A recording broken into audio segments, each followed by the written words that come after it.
"You, Jessica, long time no see." At that voice, I was startled. There she was, the woman who had tormented me throughout high school, adorned with glittering jewels on her fingers and neck. It seemed she was still living the high life.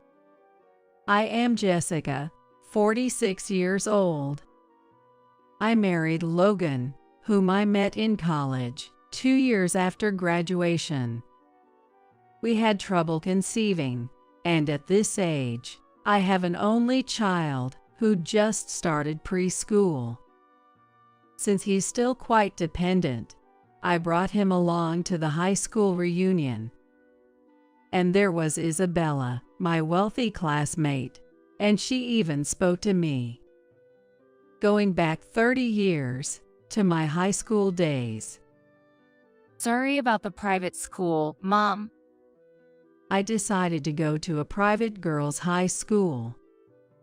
Sorry, honey, I can't afford to pay all your tuition.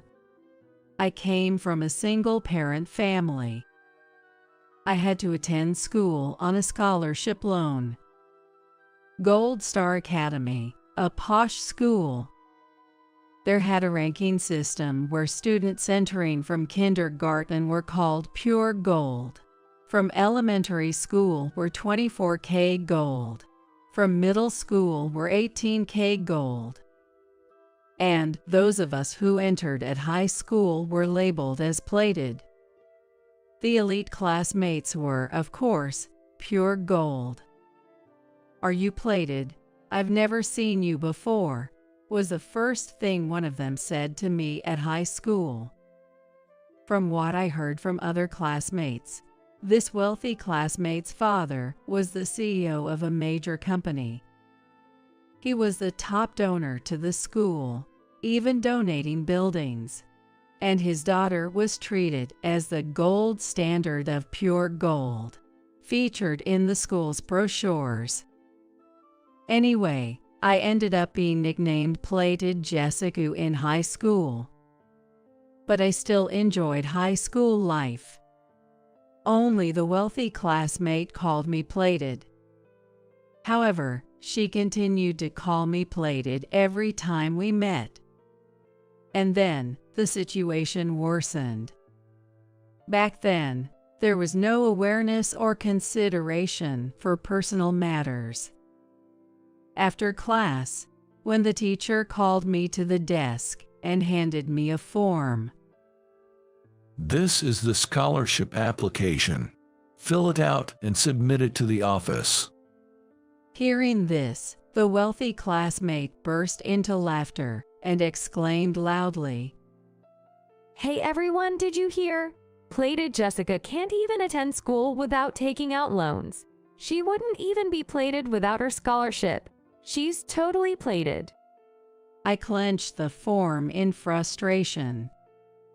Yet, I couldn't talk back, thinking of my hard-working mother. The woman who inflicted such humiliation on me was right there, in front of me. The wealthy classmate then scrutinized my child and said, "Is this your only child? Do you have an older one?" Yeah, he's an only child. What about you?" No way." She chuckled. "I'm not an older mother. I already have 3 kids, and the youngest is in elementary school. You know, being over 40 with just 1 child, that can't be the case, right? My husband is from that huge company, Imperial Heavy Industries. Being a stay-at-home mom with 3 kids, all attending Gold Star Academy, that's like living the dream. Some people are just born under a lucky star. Compared to that, you're stuck in poverty and misery forever." It was written all over her face that our origins and destinies were different. Hey, I find it interesting what kind of life a plated has led, getting this far. Introduce your husband. He must be poo anyway. Isabella's talk went on for a while. Seeing the only child of an older parent, I'm convinced it's a cycle of poverty passing on to the spouse. Why did you have a child so late? You're just spreading poverty, aren't you? Didn't you think that through? It's bound to lead to poverty, right? But now I'm getting curious about how plated you are. I want to see. Show me your plated spouse. I want to see how much he looks like poverty, out of morbid curiosity. She was saying whatever she wanted. Despite everything, I enjoyed high school. That's why I came here, wanting to reminisce with classmates. But still, to be approached and looked down upon by someone like her. But, all right, I'll have him pick me up today. I'll introduce him then. I decided. Time to come out. There's nothing to be ashamed of. I called my husband and explained the situation. Sure, I'll come to pick you up. His calm voice came through. Remember what you said earlier. You looked down on me. I won't forgive her for belittling my husband and child like this. I smiled at the thought of what was about to happen. After the reunion ended, Isabella clung to me. Her smirking face, sizing up my husband, was utterly distasteful. Then the pickup car arrived. It was my husband, Logan, in a blue common car. Isabella said, "Ah, of course, a common car. We have an Alfa Romeo, though." Already looking down on us. But the situation changed the moment the car stopped in front of me and Logan appeared from the driver's seat. Seeing Logan, she gasped and froze. You are. Seeing her flustered, I felt a lump in my throat dissolve. Good evening. Logan's voice was cheerful. Mrs. Parker, you look well. He knew her maiden name, Parker. Oh, yes, good evening. She was clearly flustered. Her face turned pale. I asked, "Hey, do you know each other?" The pretense was satisfying. Well, it's more like you're really something, you know. Logan sighed deeply. Don't make me say it again. I told you I went to the boys' school nearby. This lady, she confessed her love to me during Valentine's in our sophomore year, suddenly acting all high and mighty, saying I suppose I could date you. Isabella was trembling slightly. But I had never actually talked to her. Being confessed to by a stranger, there's not much you can do. I turned her down, but then she threw her gift on the ground and screamed, "Pretend I dumped you," and ran off. It's an old story, but it must be a dark chapter for her. So, you did tell everyone, as promised, right, that I dumped you. Isabella was still pale, barking out her words.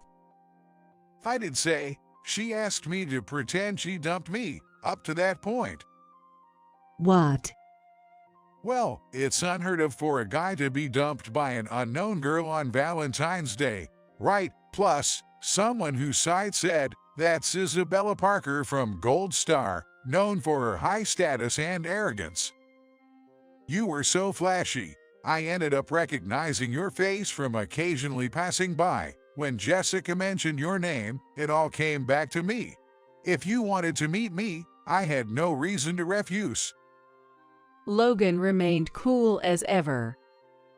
I said, with a bit of sarcasm, "Well, she was so persistent about meeting you." But it's true. I was just accommodating her request. Then I added, I had told Logan about being called plated in high school. When I mentioned a Parker, he remembered. We've often laughed about it together. But to think that you had once confessed your love to Logan, I never knew until now. For the record, I was the one who got proposed to by him. I stressed a laughing stock part. But yes, that's the reality. Elitist classmate who looked down on others using her parents' wealth. She was the real joke, thinking she was superior for such trivial reasons. And she's still at it, which is quite comical. Well, since this could turn into a long conversation, please take a seat in the back, Logan offered. Isabella climbed in, her legs trembling, which I didn't miss. But I was soon to realize that her anxiety had another cause. No sooner had she settled in the car than she blurted out, I heard from my husband that you've joined Imperial Heavy Industries as a management consultant." Yes, that's correct. Logan responded. Why? How could it be Plated's husband? She began to rant again, sitting in the back seat. Her yapping was much like a noisy Pomeranian. "You're with Imperial Heavy Industries now." I was clueless. Logan didn't often talk about his work. He stopped the car, turned off the engine, and turned to look at the back seat. Imperial Heavy Industries is struggling. You might have sensed that. That's why they brought me in, the guy who fixed Samson Electronics. Samson Electronics. The well-known electronics firm in Korea. He was now tackling Imperial Heavy Industries with the same expertise that had revived Samson. But why, of all people, does it have to be Plated's husband? In her panic and hysteria, Isabella raised her voice, causing Logan and me to exchange looks of disbelief. "This is troublesome," Logan noted. Because both my wife and I have the last name Brown. It's a common name, so of course I wouldn't know you guys were married. Well, yo. I offered support to Logan, now at a loss for words. Thinking that a poor Plated couldn't possibly marry such an excellent man is just your prejudice. Face the reality. The reality. Isabella was silenced, and my ignorance of Logan's role at Imperial Heavy Industries led the situation to evolve in unforeseen ways. "Well, I came here because my wife asked me to," Logan continued. You said her husband must be poor.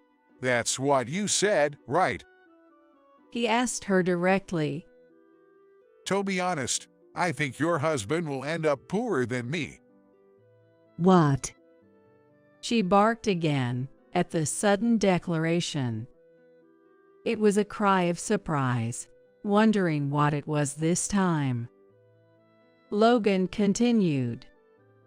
At Imperial Heavy Industries, I found the organization stuck in an old hierarchical system. It doesn't fit with the modern performance-based management. There was a lot of wasteful spending. It's only natural for employees who don't produce results to get demoted. And I was in charge of that assessment. I compiled a list of underperforming employees to present to the company, and your husband's name was on that list. What? The sudden mention of layoffs hit her like a bolt from the blue, her voice flipping in shock. He's a director without delivering any performance. When I asked why, it turned out he was hired through family connections. Just a managerial position to play around on so-called business trips. With the management reform, such people were the first to go. What? Isn't he on a business trip right now? I think there will be news for him when he returns. What? Isabella's mouth trembled, no trace of her former elitism. Mommy, that lady is so noisy. My son, James, who was supposed to be asleep, covered his ears and spoke up. Let's be quiet and leave her alone. I soothed James, while glaring disdainfully at Isabella, suddenly faced with such distressing news. I hadn't expected things to come this far. But it must be an unbearable reality for her. But serves her right. Logan sighed. Raising 3 kids, being wealthy and all that, but honestly, if your husband gets laid off approaching 50, it'll be tough. You'll need to work too, but it's his fault for slacking off in a nepotism job. The world doesn't run on privilege alone. I hope you'll welcome him warmly. Luck needs the push of effort to become a real force. You shouldn't be complacent. Logan spoke earnestly, adding, sorry, but cutting costs is my job. I was surprised by his words, but I felt a desire to repay her for making fun of our child. All your kids go to Gold Star Academy, right? Yes. Her reply was shaky, probably shocked by the reality hitting her. I pressed on. Gold Star Academy is expensive, so maybe all 3 will have to drop out. Huh, too bad, it's such a great school. The eldest is in high school, so maybe, with a scholarship. I could see her desperately doing the math in her head. Scholarship. I couldn't help but laugh. You told me, without a scholarship, you can't even afford school. You wouldn't even be plated without a loan. You're totally plated, and now you're considering putting your daughter in debt. Whether it's pure gold or 24K, that's ironic. Words can come back like a boomerang. Serves you right. Good luck at this age. My husband paid off my scholarship in full. Do you have anything lined up? Well, do your best. She was speechless. I'm getting off here. Isabella opened a rear door and stumbled out. She was unsteady and fell hard. There was a puddle, and she landed on her bottom in it, so her shoes and skirt were covered in mud. I addressed her one last time, witnessing her pitiful state. Pure gold. It's the softest and most malleable. I'm looking forward to seeing how much you'll bend, I said dismissively, closing the door and leaving her covered in mud behind. According to Logan, the restructuring at Imperial Heavy Industries seemed to be successful. A significant number of layoffs were carried out, and it appears that Isabella's husband was among those affected, as per the list. Meanwhile, I encountered a small world phenomenon. My mother, who started as a part-time worker and worked her way up to become the manager, runs a dry cleaning store in a corner of a supermarket near the station. She called me to say, "Hey, Mrs. Parker's daughter has come to work here as a part-timer." It seems the Parker family's business collapsed along with the steel industry's decline many years ago, and their company building and mansion were put up for sale. Isabella lived luxuriously thanks to her husband's position at Imperial Heavy Industries, but now that he's been laid off, the family is at a loss. Hence, she applied for the part-time job at the cleaning store. But she's still acting like a lady, inefficient, and complains that even sweaty shirts are too dirty to touch. She fusses that the iron is too hot, and can't even fold shirts properly. So we had to let her go after a few days. She won't last anywhere with that attitude.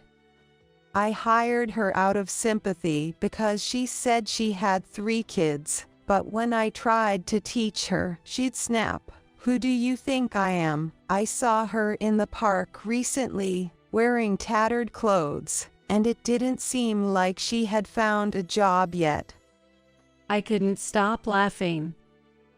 My life is reasonably happy with Logan's success as a consultant and our well-behaved son. I teach James to be self-sufficient and to treat everyone equally. There's no high or low in life. Everyone just lives according to their own values. Cherishing this simple truth, I watched Logan and James playing in the living room